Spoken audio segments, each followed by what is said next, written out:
ना चिंता ना फिकर ना है डर। LIC का हो साथ तो फिक्र की छोड़ो बात।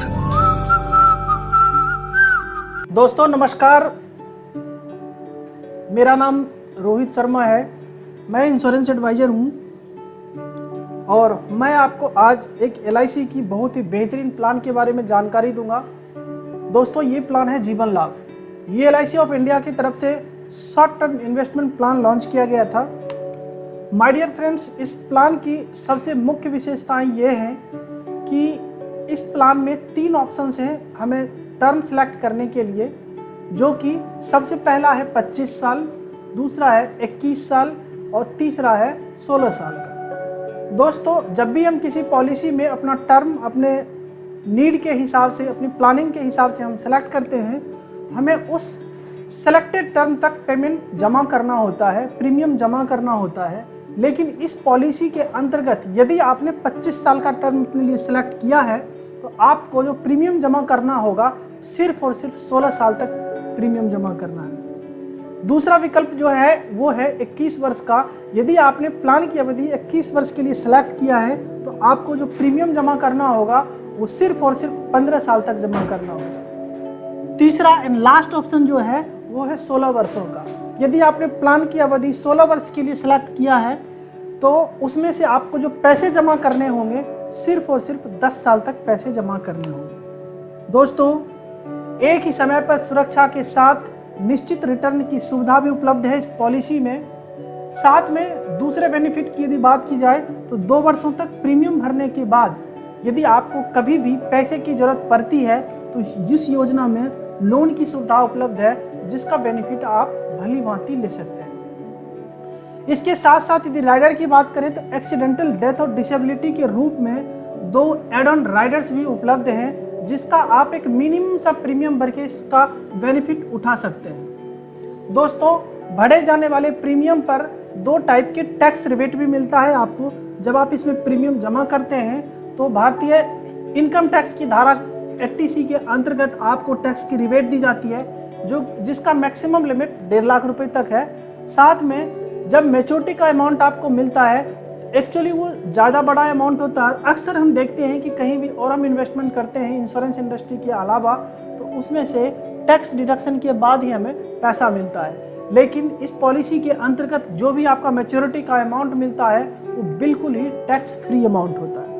मैच्योरिटी की बात करें तो अगर पॉलिसी धारक ने पूरे पॉलिसी अवधि तक सभी प्रीमियम का भुगतान अपने सही समय पर किया है तो मैच्योरिटी पे उसे बीमित रकम के साथ साथ उस पीरियड तक का सिंपल रिवर्सनरी बोनस और फाइनल एडिशनल बोनस तीनों मिलाकर के जो बनता है उस अमाउंट का भुगतान उसे कर दिया जाता है। डेथ बेनिफिट की बात की जाए, पॉलिसी धारक की यदि कभी भी डेथ हो जाती है और उन्होंने उस वक्त तक अपना प्रीमियम पे किया है तो उसके नॉमिनी को डेथ बेनिफिट के रूप में सम एश्योर्ड का अमाउंट यानी कि बीमित रकम तथा तब तक का सिंपल रिवर्सनरी बोनस और यदि कोई एडिशनल बोनस हो तो तीनों मिलाकर के उनके नॉमिनी को इसका भुगतान कर दिया जाता है।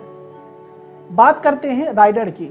LIC के जीवन लाभ योजना में राइडर भी अवेलेबल है। सबसे पहले यदि बात करें हम डिसेबिलिटी राइडर की, दिव्यांगता लाभ राइडर जो यहाँ मेंशन किया गया है, एक मामूली सी अतिरिक्त राशि का भुगतान करके इस पॉलिसी के तहत पॉलिसी धारक को दुर्घटना मृत्यु यानी कि एक्सीडेंटल डेथ तथा डिसेबिलिटी जैसे एड ऑन कवर मिल जाता है।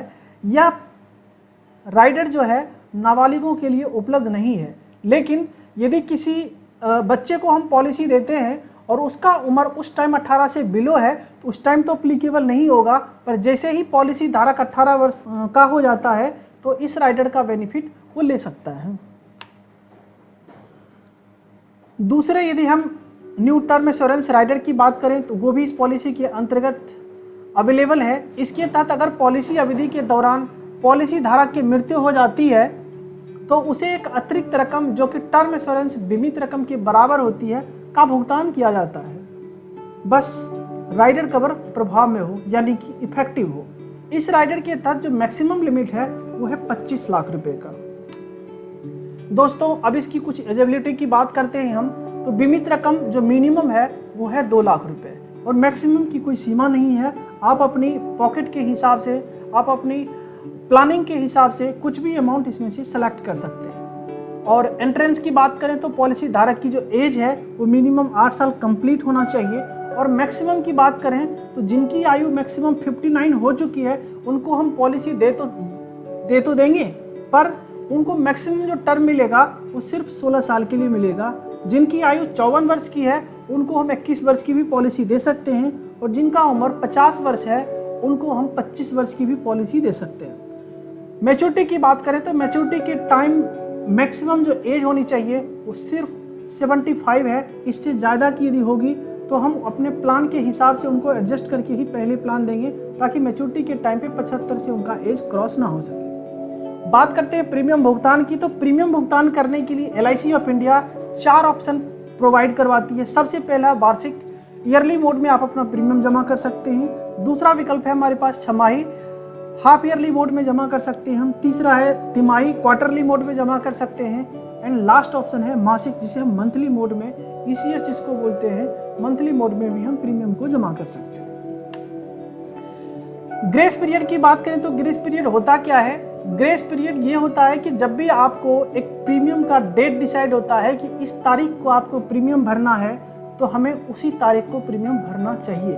लेकिन किसी कारणवश फाइनेंशियली यदि कुछ दिन की दिक्कत आती है, तो यदि आपने टर्म ईयरली, हाफ ईयरली और क्वार्टरली सेलेक्ट कर रखा है, यानी वार्षिक, छमाही और तिमाही मोड को सेलेक्ट कर रखा है, तो आपको प्रीमियम भुगतान करने के लिए 30 दिन का अतिरिक्त समय मिलता है LIC की तरफ से। लेकिन यदि आपने पॉलिसी में मासिक प्रीमियम भरने का ऑप्शन सेलेक्ट कर रखा है, तो आपको मैक्सिमम 15 दिन का अतिरिक्त समय दिया जाता है। यहाँ मैं एक चीज़ जरूर क्लियर करना चाहूँगा, ग्रेस पीरियड के बाद यदि आप प्रीमियम जमा करते हैं तो प्रीमियम जमा करके हम पॉलिसी को तो चला सकते हैं, लेकिन इन केस यदि कोई दुर्घटना घट जाती है ग्रेस पीरियड के बाद, तो हम क्लेम के लिए लायबल नहीं रहते हैं। इसलिए हम आपसे यही रिक्वेस्ट करते हैं कि आप अपने नियत टाइम पे ही प्रीमियम को पे करें। यदि थोड़ी बहुत दिक्कत आती है तो with in a grace period आप इस पॉलिसी में अपना प्रीमियम जरूर भुगतान करें। सरेंडर की बात करें दोस्तों, 2 साल के बाद सरेंडर की सुविधा उपलब्ध हो जाती है। यदि किसी कारण बस फाइनेंशियली क्राइसिस आती है तो आप 2 साल, 3 साल, 4 साल, जब भी आपको कुछ दिक्कत आती है तो प्रेफर करने की बात है तो मैं तो यही कहूँगा कि आप इससे लोन लें और लोन के साथ अपना काम चलाएं। और यदि ज़्यादा ही दिक्कत आती है तो आप इस पॉलिसी को सरेंडर कर सकते हैं। सरेंडर की भी सुविधा उपलब्ध है, वो आपको 2 साल के बाद ही मिल जाता है। कितना मिलेगा और कितना हम प्राप्त कर सकते हैं सरेंडर इसमें से, वो आपकी पॉलिसी के टर्म पे भी डिपेंड करता है कि आपने कौन सा टर्म सेलेक्ट कर रखा है। और बाद बाकी एक्स्ट्रा कैलकुलेशन के लिए जब भी हम बैठ के डिस्कस करेंगे तब ज़्यादा आपको समझ में आएगा इसमें। प्रीमियम दोस्तों, यदि हम एक एग्जाम्पल के लिए लेके चलें कि 30 साल का कोई व्यक्ति 25 साल का टर्म सेलेक्ट करता है और सिर्फ रोजाना 130 रुपये की बचत करता है, तो एक मुश्त 27 लाख रुपए की मैच्योरिटी प्राप्त कर सकता है। साथ में 5 लाख रुपए का रिस्क कवर नॉर्मल में और 10 लाख रुपए का minimum risk cover accidental case में उसे प्राप्त होता है। बाद बाकी दोस्तों, आप अपने एज के हिसाब से, आप अपने नीड के हिसाब से इस प्रीमियम की कैलकुलेशन करवा सकते हैं। उसके लिए, उसकी पूरी जानकारी के लिए, साथ में डिटेल्स को रिटन में प्राप्त करने के लिए आप कॉल करें। मेरा नंबर आपको स्लाइड बाय स्लाइड, हर स्लाइड पे आपको दिखाया गया है दोस्तों, और आप कॉल करके अपना अपॉइंटमेंट फिक्स कर सकते हैं। और जब हम साथ बैठेंगे तो इसकी ब्रीफ जानकारी हम आपको और भी देंगे। ये जहाँ तक हो सका शॉर्ट में जानकारी मैंने देने की आपको कोशिश की है, लेकिन दोस्तों जब हम बैठते हैं तो अपनी नीड के हिसाब से इसकी प्रॉपर प्लानिंग कर पाते हैं। Thank you so much.